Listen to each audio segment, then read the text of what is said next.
Bom dia, irmãos. Felicidade de estarmos aqui reunidos mais essa manhã para cultuarmos ao Senhor, louvarmos ao Senhor juntos, num dia tão especial, que é o Dia das Mães. Então, feliz Dia das Mães a todas as mães aí que nos acompanham. E, especialmente nesse dia, eu acredito que nós podemos fazer algumas reflexões sobre a vida. Ao pensar em Dia das Mães, nós pensamos em uma figura que é elementar, que é muito importante dentro da família. Isso nos remete a pensar em família, a pensar na vida. Para alguns, isso nos faz lembrar da infância. Então, é um dia que nos proporciona pensar sobre as coisas básicas, fundamentais da vida. E é nesse sentido que eu quero fazer uma breve reflexão com os irmãos hoje, levando em consideração um livro das Escrituras, que não é o livro que a gente sempre toma para fazer nossas reflexões, não é um livro que costumeiramente a gente escolhe para nossos devocionais e etc., que é o livro de Eclesiastes. Então, tem alguns textos apenas de Eclesiastes que são muito populares. Temos Eclesiastes capítulo 3, que fala que há tempo para todo propósito debaixo do céu. Eclesiastes capítulo 12, muitos conhecem, fala sobre lembrar-se do Criador nos dias da juventude, da mocidade, mas, no geral, não é um livro tão abordado. Isso talvez se deva ao fato de que Eclesiastes não é um livro fácil. Eclesiastes é um livro que traz muitas complexidades e questões e assuntos que nos assustam um pouco. Então, se você lê esse livro rapidamente e sem prestar atenção no que o autor, no que o pregador está dizendo nesse livro, você provavelmente vai tirar uma conclusão de que Eclesiastes é um livro pessimista. A abordagem, a fala do pregador no livro nos dá essa impressão de que trata-se de um livro que apresenta uma visão pessimista da vida. E, na verdade, isso não é uma realidade. Eclesiastes apresenta uma visão realista da vida. E nessa visão realista da vida tem muitas lições de sabedoria a respeito de como nós devemos aproveitar a vida, que nós não devemos deixar passar no livro de Eclesiastes. Então, se a gente colocasse um tema para a nossa reflexão, a gente ia usar o tema do poeta popular que diz: é preciso saber viver. É sobre isso que a gente quer falar nessa manhã. É preciso saber viver.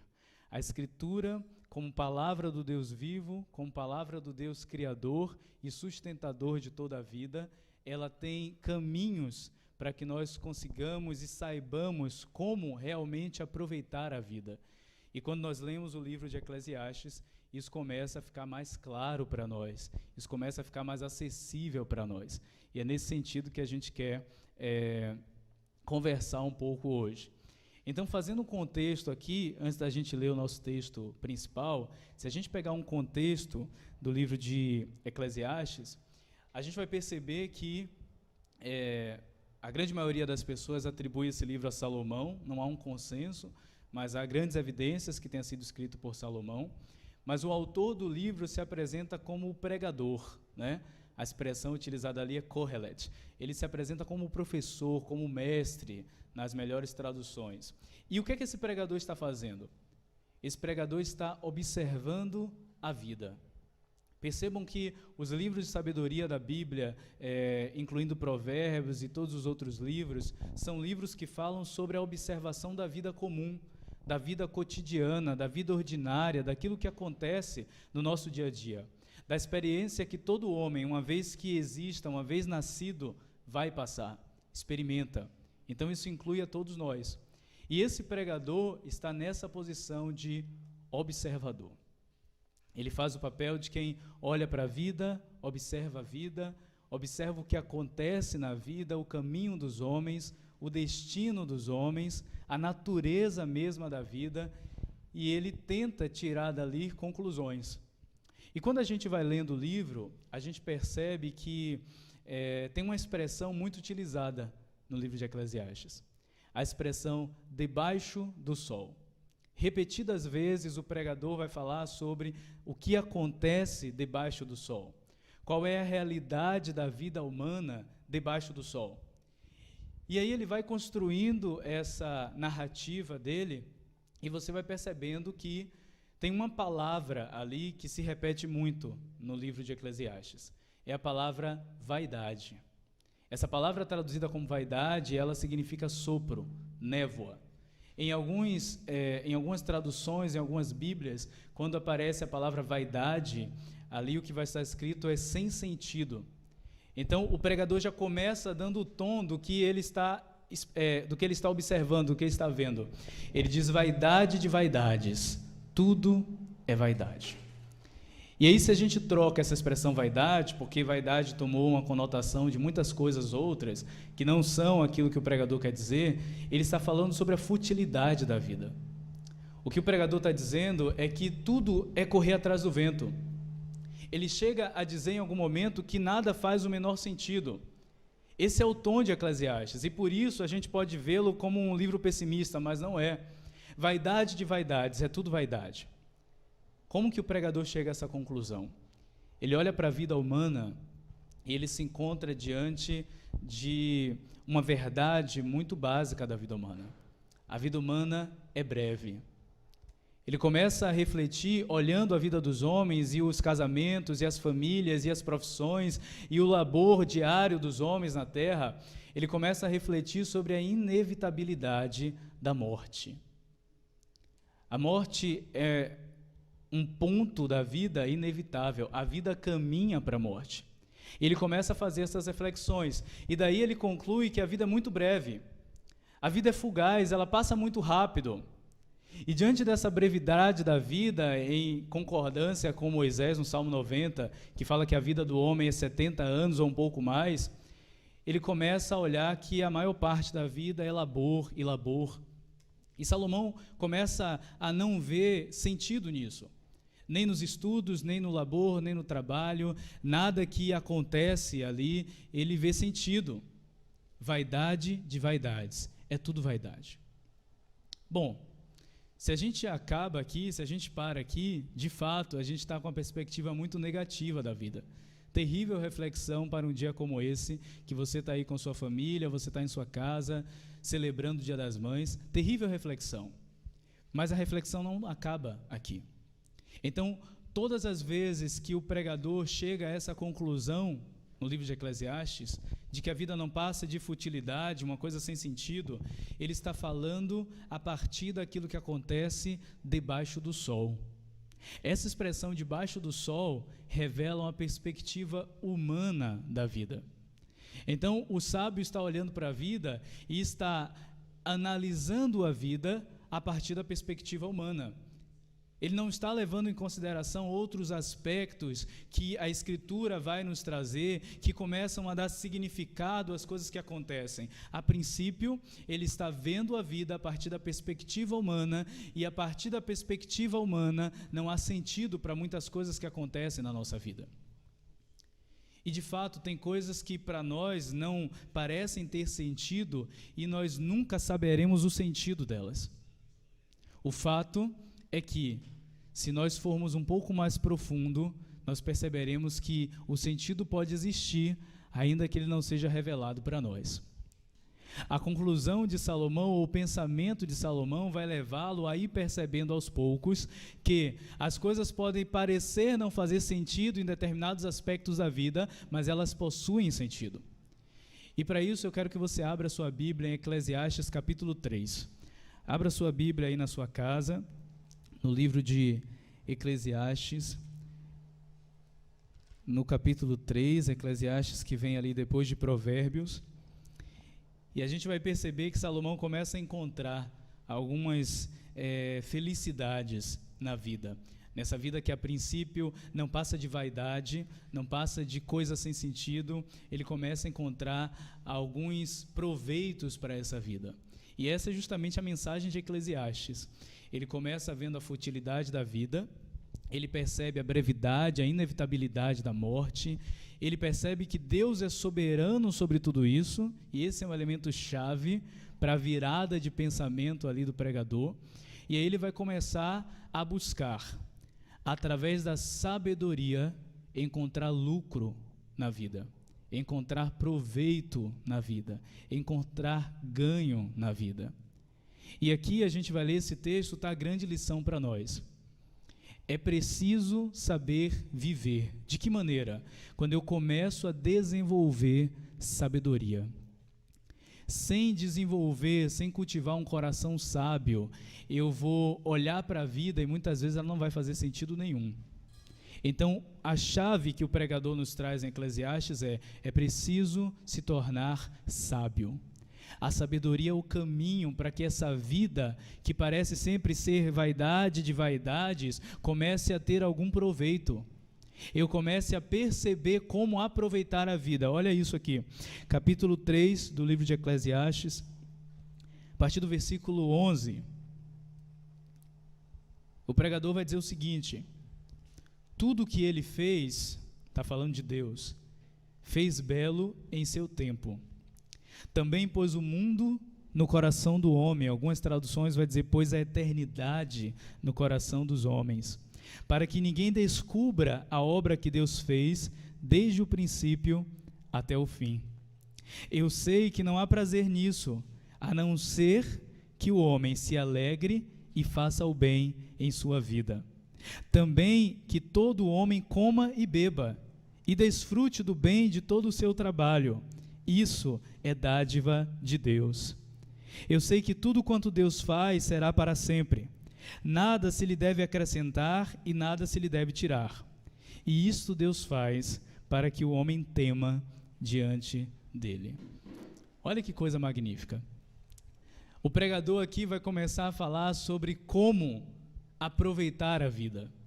E é interessante isso, porque quando nós falamos de aproveitar a vida, a depender da sua cosmovisão, a depender da sua filosofia de vida, a depender da sua tradição familiar, a depender do que você pensa, talvez a depender da sua religião, você entende aproveitar a vida de uma forma. São inúmeras as maneiras que os homens compreendem essa expressão aproveitar a vida. Aproveitar a vida pode estar relacionado a uma carreira acadêmica, a chegar ao topo de uma carreira acadêmica. Aproveitar a vida pode estar relacionado a usar seus dons e talentos e se tornar muito famoso. Aproveitar a vida pode estar relacionado a se entregar aos prazeres momentâneos de forma desenfreada. Eu não sei o que passa na sua cabeça. Mas quando nós falamos de aproveitar a vida, cada um de nós tem uma ideia sobre como aproveitar a vida. E a verdade é que essa ideia compõe um leque de confusão na humanidade, onde cada pessoa sabe ou acha que sabe como aproveitar a vida e no final da vida percebe que vaidade de vaidades, tudo é vaidade. Então, a Escritura aqui não nos deixa desamparados. O que vai acontecer é que há uma proposta de aproveitamento da vida. Salomão não está apenas constatando que existe uma fugacidade na vida. Salomão não está apenas constatando que Deus é soberano sobre ela. Salomão está dando um caminho para que a gente consiga tirar proveito dessa vida breve. E esse caminho que ele vai dar é um caminho muito simples. É um caminho muito básico. Ele vai dizer, olha, é necessário que o homem, e aí o homem e a mulher, coma e beba. Olha que coisa simples, comer e beber. Situações do cotidiano nosso, situações da nossa vida corriqueira. É necessário que ele coma a sua comida e beba o seu vinho, está em algumas traduções. É necessário que ele desfrute do seu próprio labor, do fruto do seu próprio trabalho. Isso é dom de Deus. O que o pregador vai dizer aqui é que a forma bíblica, a forma espiritual, a forma divina de aproveitar a vida é simplesmente começando a valorizar a coisa comum. É simplesmente começando a perceber a glória de Deus e a dádiva de Deus nas coisas cotidianas da vida. E olha que Salomão não está fazendo isso em outro contexto, senão o contexto de uma vida de sofrimento. Ele está visualizando a dificuldade da vida, de forma que nós nos tornamos indesculpáveis. Porque é muito comum que a gente não encontre motivos de sermos gratos, porque nós estamos rodeados de dificuldades. É muito comum que nós não encontremos ações de graças no nosso coração, porque o nosso coração está passando por diversos sofrimentos. Mas Salomão está constatando isso. A vida é cheia de sofrimentos, mas é possível aproveitá-la no meio do sofrimento. No meio da dificuldade, é possível aproveitar a vida. Como? Quando eu começo a enxergar o valor, a bênção, a magnitude da coisa comum.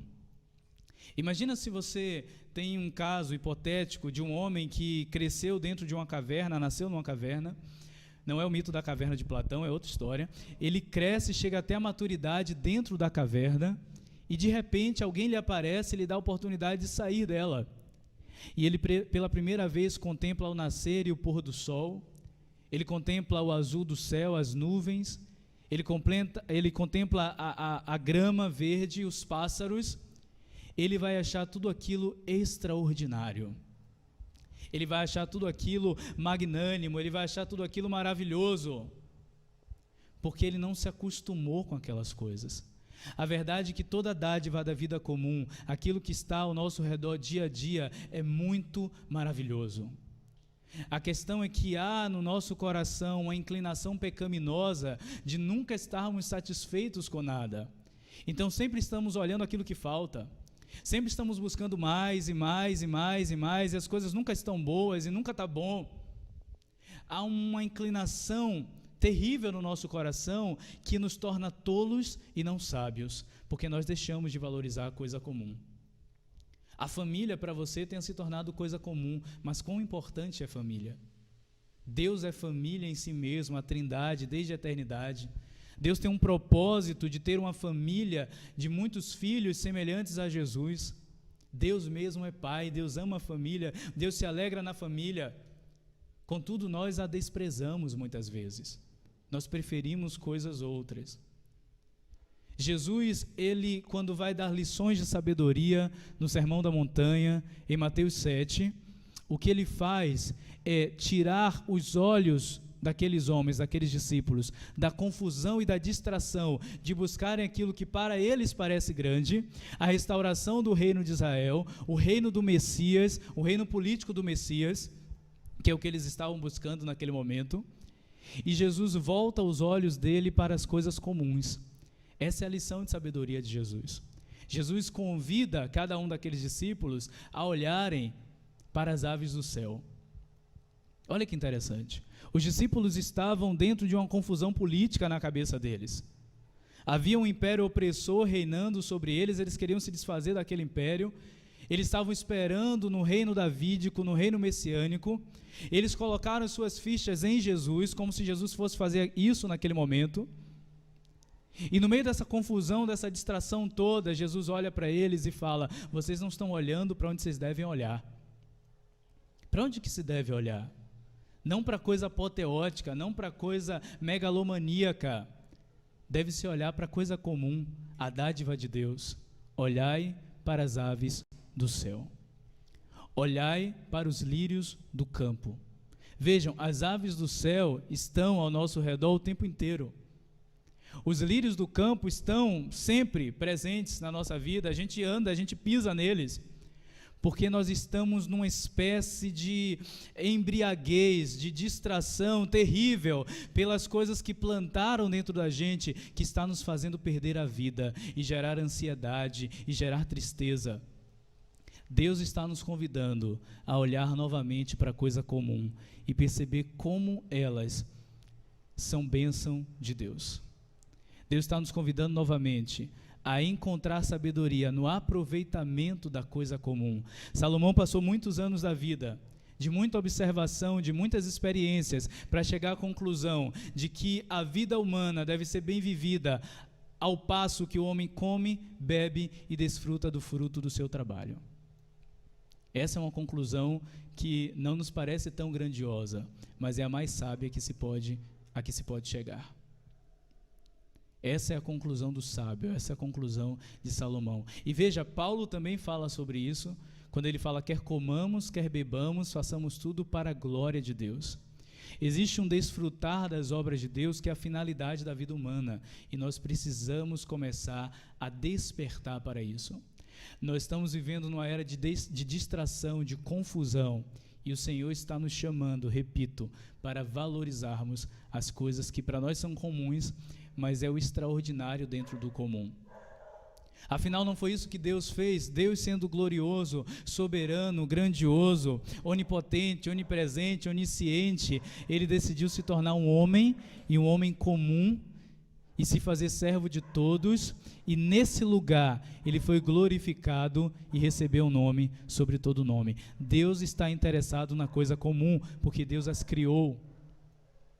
E aí a gente começa então aqui a pensar em questões práticas, né? Como que eu faço para desfrutar bem das coisas comuns? Eu queria dar algumas orientações aqui, com base na Escritura. Como eu faço para aproveitar então a vida da forma que Deus criou para ser, né? Não vamos esquecer que Deus é o Criador.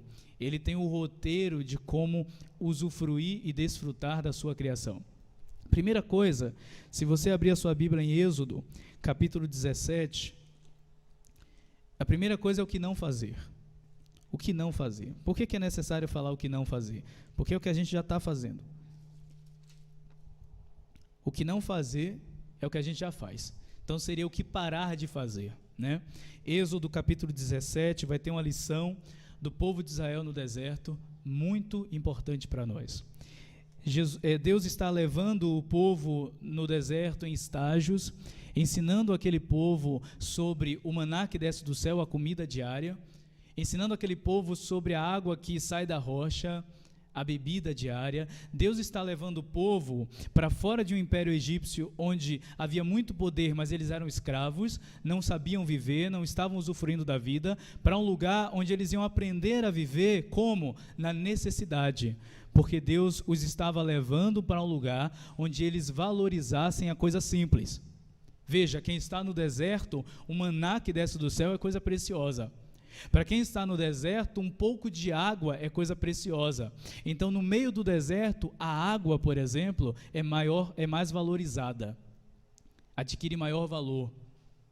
Então, por isso que Deus leva o povo para o deserto. Por isso que Deus leva o povo para a necessidade, para que eles valorizem as coisas simples, porque Deus vai dar para eles na frente uma terra que emana leite e mel, mas eles precisam valorizar cada coisa simples da vida e da terra que Deus está dando para eles. Só que esse povo começa a reclamar. Olha aqui o problema.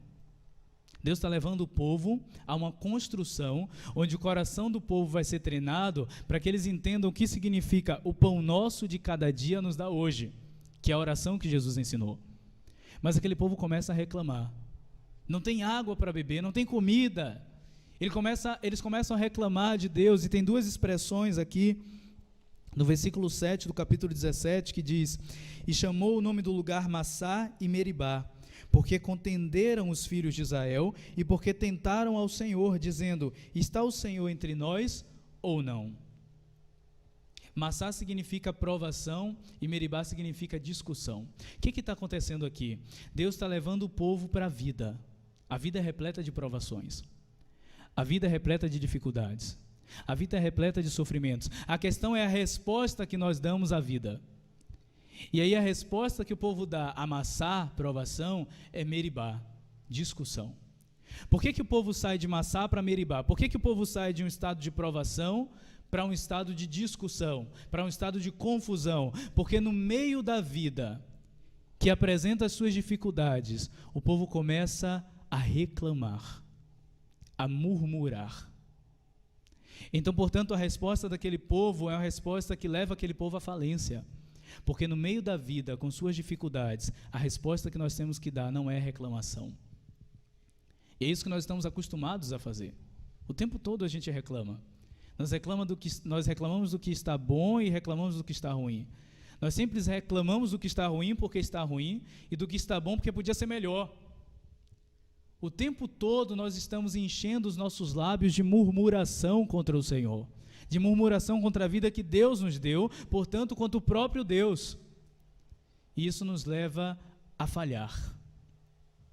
Salomão constata que no meio da vida, no meio da futilidade até da vida, há proveito sim, quando nós deixamos de lado a murmuração. A reclamação, a murmuração é aquilo que afasta a presença de Deus. Veja, vocês que estão em suas casas durante esse tempo, nós todos, mundialmente, que estamos passando por um momento de muitas dificuldades, pode haver muitos motivos aparentes para reclamar do momento atual da vida, do momento atual do mundo, mas há muito mais motivos ao nosso redor, o tempo todo, para nos fazer ir por um outro caminho, que não é o caminho da murmuração. Veja, para um pouquinho, respira fundo. Isso já é motivo de você ser grato. O Senhor nos mantém vivos e de pé. Nós acordamos nessa manhã, porque as suas misericórdias duram para sempre. As suas misericórdias se renovam a cada manhã. Então o oxigênio é uma bênção de Deus. Para pensar sobre ele. Para estudar sobre isso. E você começa a se sentir maravilhado, porque é uma coisa tão magnífica, tão extraordinária, e o mundo está repleto de oxigênio. E para aproveitar a vida de forma sábia, a gente vai precisar aproveitar essas coisas. Olha para a pessoa que está do seu lado, aí na sua casa, olha para a bênção da sua família, com todas as dificuldades, que nós também temos tantos problemas pessoais e somos problemáticos para os outros, assim como os outros são problemáticos para nós. Acima disso, as pessoas são bênçãos que Deus tem nos dado.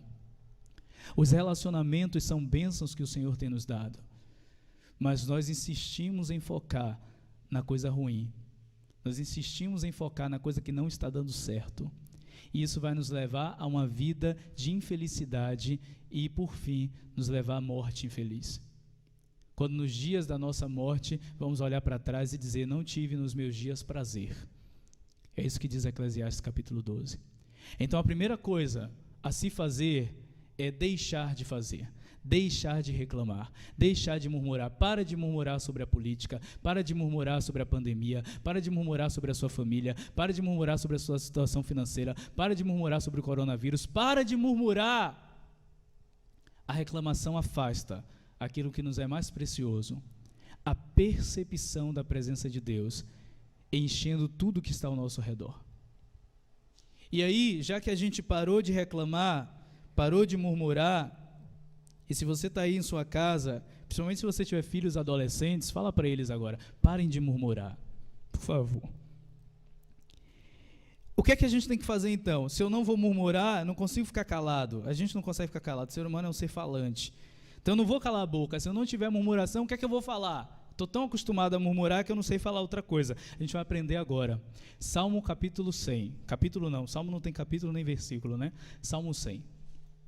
Salmo de número 100 vai nos dar uma instrução muito importante para a gente entender o que é que eu coloco no lugar da murmuração, né? Então, lembrando que isso é fruto de uma observação. O primeiro convite que eu fiz para você é que você olhe ao seu redor e comece a valorizar a coisa comum. Está cheio de coisa comum aí. Olha pela sua janela, vê se você encontra uma árvore. Tem motivo para você valorizar. Aí você pode falar, não, mas nem a árvore eu tenho, porque tem um muro na minha frente. Então olha para o céu. Tem um céu azul para você olhar. Tem a bênção da chuva que cai sobre a terra, tem a bênção do sol que ilumina, que aquece a terra. Começa a valorizar essas coisas, ok? Começa a ser grato. Para introduzir o Salmo 100, eu quero contar uma história sobre como o judeu ora e como geralmente nós cristãos oramos. No almoço, quando a gente vai almoçar, qual é a oração do cristão? Não estou dizendo que está errada, tá bom? Mas a maioria de nós oramos o seguinte: Deus abençoa a mão de quem fez e abençoa para que os necessitados sejam supridos. Essa é a nossa oração padrão. Abençoa a mão de quem fez, abençoa para que os necessitados não passem fome. Tá certo? Claro que está certo. Deus tem que abençoar a mão de quem fez, Deus tem que dar comida ao necessitado, a gente precisa se importar com o necessitado. Contudo, a oração do judeu, ela costuma ser diferente. O judeu costuma orar ao almoçar, dizendo assim: Deus, obrigado, porque o Senhor faz o grão crescer e brotar. Obrigado porque o Senhor criou a terra fértil. E quando se planta uma semente, ela germina. Obrigado pela bênção do sol, porque faz crescer essa semente para chegar até a nossa mesa. Aí o judeu não está orando para abençoar a mão de quem faz, ele já está agradecendo porque Deus deu mão para as pessoas fazerem. A bênção já está posta. O que nós temos que fazer é sermos gratos. Quando nós estamos comendo alguma coisa e você vai almoçar hoje, talvez um almoço festivo de Dia das Mães, ainda que com limitações, você vai almoçar hoje, olha para a bênção da mesa, tendo muito ou tendo pouco, olha para a bênção da mesa.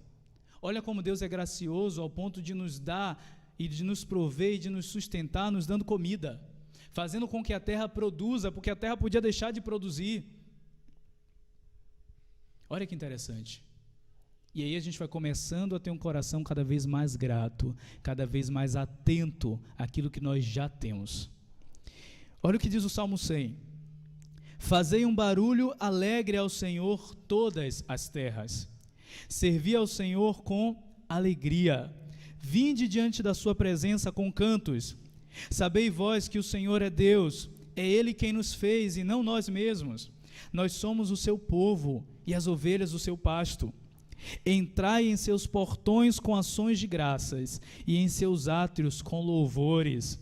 Sede gratos a Ele e bendizei o seu nome, pois o Senhor é bom, sua misericórdia é eterna e sua verdade dura para todas as gerações. Então, o Salmo 100 está nos convidando à alegria. O Salmo 100 é um convite à alegria. Alegrai-vos, alegrem-se no Senhor. A palavra alegria, a palavra simha em hebraico, aparece 17 vezes no livro de Eclesiastes. Portanto, o livro de Eclesiastes não é um livro pessimista, porque no meio da vida, no meio das questões da vida, Salomão, pela sabedoria, descobre que ele precisa se alegrar. Se alegrar na coisa comum, se alegrar na coisa cotidiana, se alegrar na dádiva de Deus, se alegrar no dom de Deus, na bênção de Deus. Alegrem-se no Senhor. O meu convite para esse dia é: alegre-se no Senhor. Eu sei que pode haver muitas preocupações. Alegre-se no Senhor. Ele continua sendo Deus. Foi Ele quem nos fez e não nós a nós mesmos. O Criador continua sendo o sustentador de todas as coisas e toda a terra reflete, expressa a sua glória. Os céus declaram a glória do Senhor, diz o Salmo 19. Um dia faz declaração a outro dia a respeito de quem Ele é. Então, a criação toda está bendizendo ao Senhor. O Salmo 104 fala que o leãozinho espera dele o seu sustento, e Deus dá. Olha a visão que o salmista tem das coisas criadas. Olha a visão que o salmista tem da vida. A vida está repleta de bênção de Deus. O mundo está repleto de providência de Deus. Portanto, alegre-se no Senhor. Alegre-se na coisa comum. Esse é o caminho da sabedoria. E faça isso o quanto antes, para que não chegue os dias em que você vai dizer: não tenho neles prazer. A conclusão final de Eclesiastes, no capítulo 12, é: lembra-te do teu Criador. Quando? No dia da tua juventude. Lembra-te que Ele que te fez. Lembra-te que foi Ele que te fez e não nós a nós mesmos. Lembra-te que tudo que está ao nosso redor foi criação, obra das suas mãos. Alegre-se nisso, aproveite a coisa comum, adquira felicidade e alegria na coisa da vida, para que você não chegue nos anos em que você vai estar velho e diga: não teve ou não tive nos meus dias prazer. Esse é o nosso convite. Em meio a uma quarentena, esse é o nosso convite. As coisas que pareciam grandes para nós, na verdade, perdem seus brilhos, porque Deus está nos chamando de volta. Deus está nos chamando à valorização da coisa simples. E aí eu queria encerrar como nós começamos, né? Rodrigo começou lendo o Salmo 103, eu estava com a Bíblia aberta no Salmo 103, já preparado para esse Salmo no final. Muito interessante isso. O Salmo 103 vai nos dar aqui uma lição última para a nossa reflexão, porque ele vai dizer o seguinte: bendize ao Senhor, ó minha alma, e tudo que há em mim, bendiga o seu santo nome. Bendize ao Senhor, a minha alma, e não te esqueças de nenhum só de seus benefícios. Olha que interessante isso aqui. Davi, o salmista Davi, está dando uma ordem à sua própria alma: bendiz ao Senhor. O que é bendizer? Deus é bendito. Deus se alegra em tudo que Ele fez. Lembre-se do relato criacional. Deus cria e Deus viu que era bom. Deus cria e Deus viu que era bom. Repare que Deus se alegra antes da conclusão. A Bíblia não diz que no último dia, quando Ele cria tudo, Ele olha e viu que era bom. A Bíblia diz que em cada etapa ele olha e vê que é bom. Sabe o que é isso? Deus tem a capacidade de se satisfazer, de estar bendizendo, de estar feliz e alegre nas coisas comuns da vida, mesmo sabendo que ainda faltam coisas.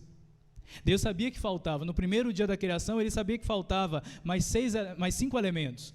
No segundo dia da criação, ele sabia que faltava coisa, mas ele não está insatisfeito na incompletude. Deus está se satisfazendo no passo a passo, no pequeno progresso.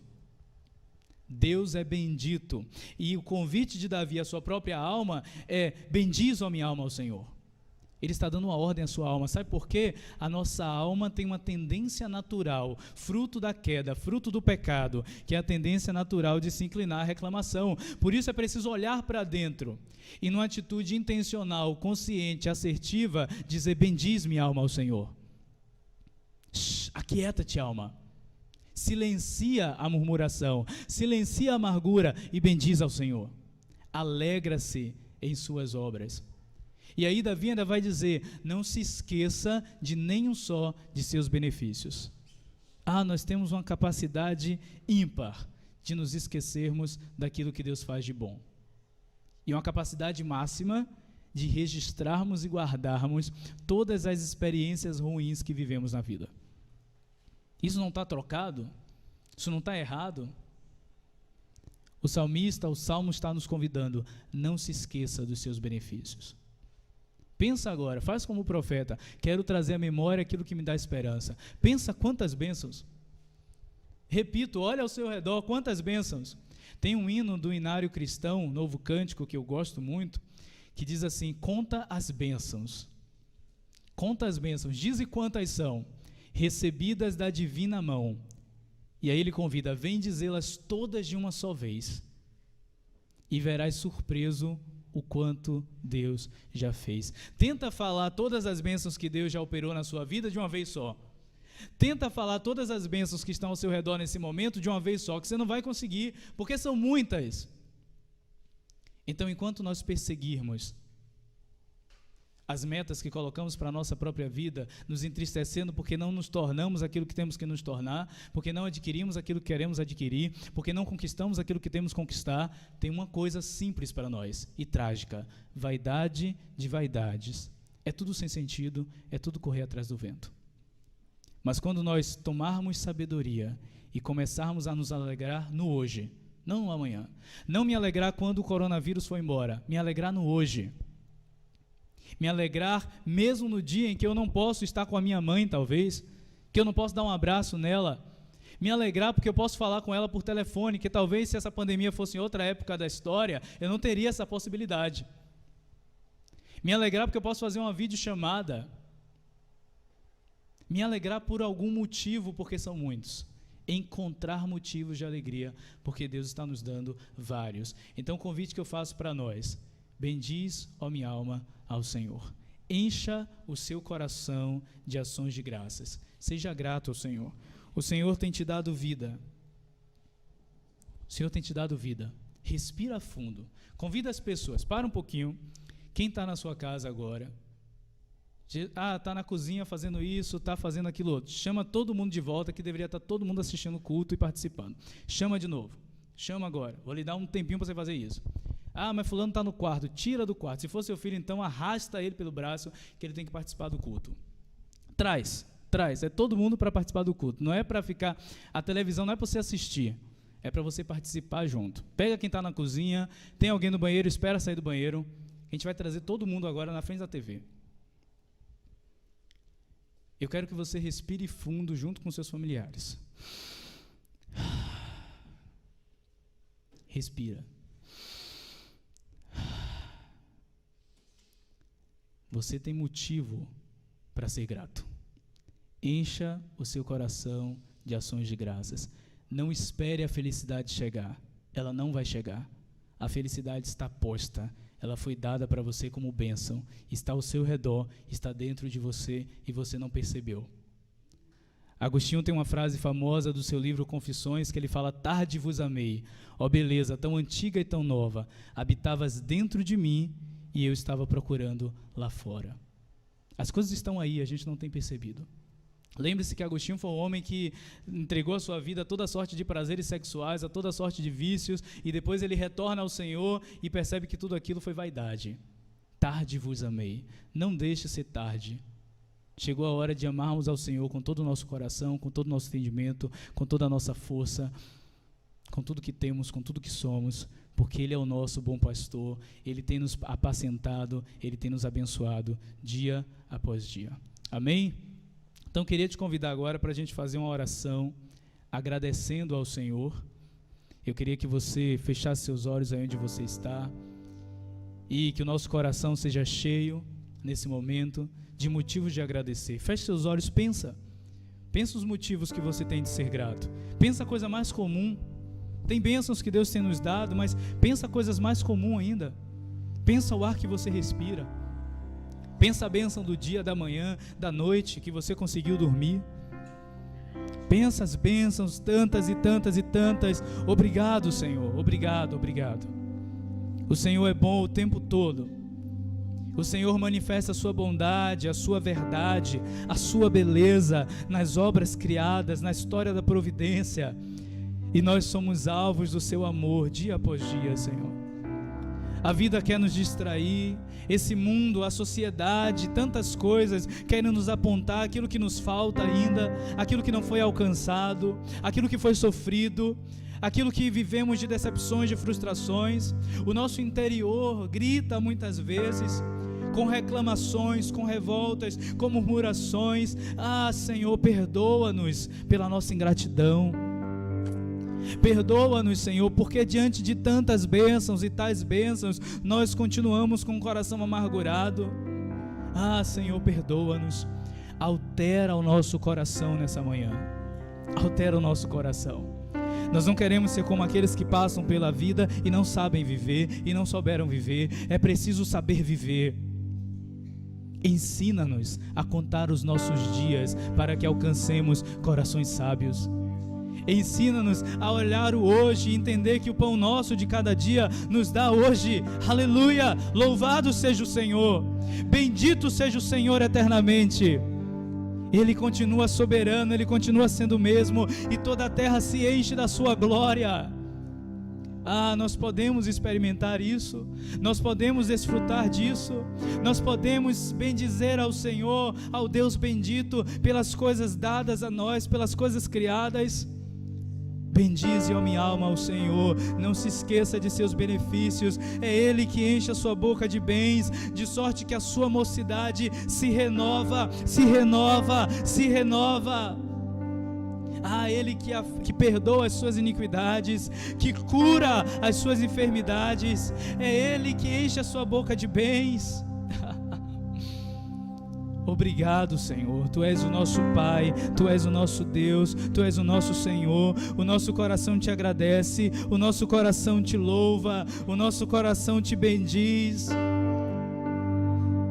Oh Deus, mostra-nos a sua bondade, revela-nos a sua bondade, abre os nossos olhos, que caiam as escamas dos nossos olhos, ilumina os olhos do nosso coração. O Senhor é bom, o Senhor é bom. Há motivo de se alegrar, há motivo de bendizer, há motivo de ser feliz, há motivo de aproveitar a vida, porque a vida é uma bênção que Deus tem nos dado. Obrigado, Senhor. Obrigado. Como Jó nós oramos, Deus deu e Deus tomou. Louvado seja o nome do Senhor, bendito seja o nome do Senhor eternamente. Aleluia, aleluia. Nós te daremos louvor, Senhor.